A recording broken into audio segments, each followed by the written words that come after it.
Сәлеметсіздер ме? Менің каналыма қош келдіңіздер. Бүгін біз сіздермен бір жасағаннан ұқсап шығатын дәл осындай панкейк дайындайтын боламыз.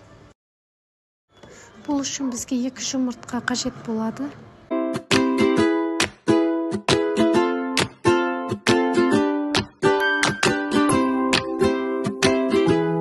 Міне осылай 2 жұмыртқаға 100 грамм қант салып, жақсылап ағарғанша миксерлеп аламыз.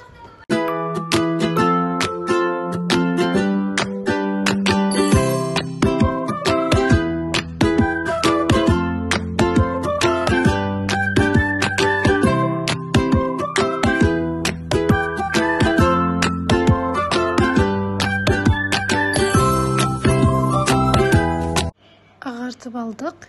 Енді бұған растительный масло қосамыз. Сосын 200 грамм сүт қосамыз. Бұны да миксерлеп аламыз.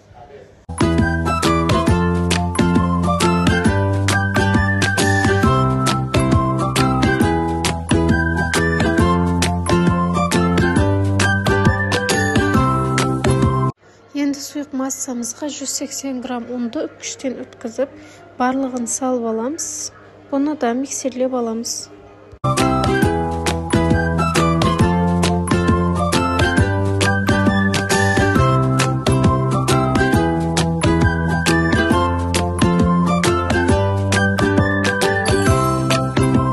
Енді бұған 1 шай қасықтар разрыхлитель қосып, жақсылап бір массаға келгенше миксерлеп аламыз барлығын.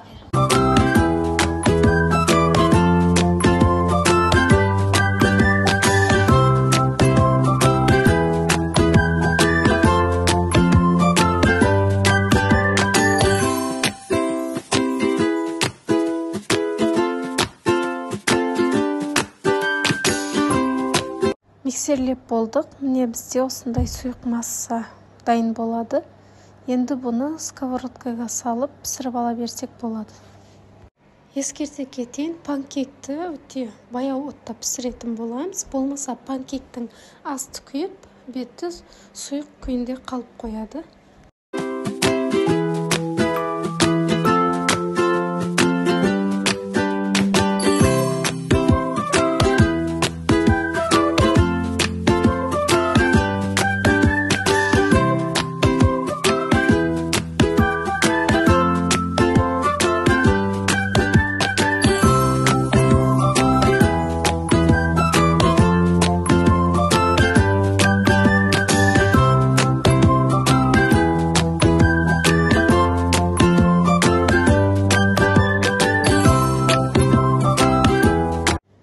Панкейктің беті осындай төмпекшік болған кезде асты піскенін білдіреді. Сол кезде аудара беруімізге болады.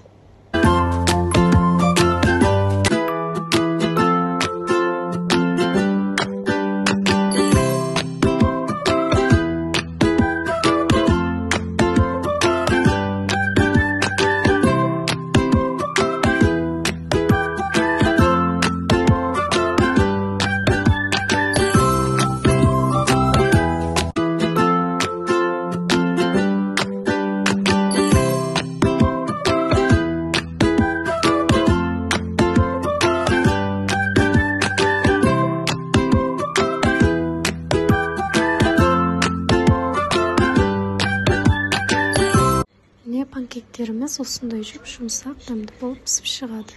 Менің каналыма жазылып, лайк баса кетіңіздер.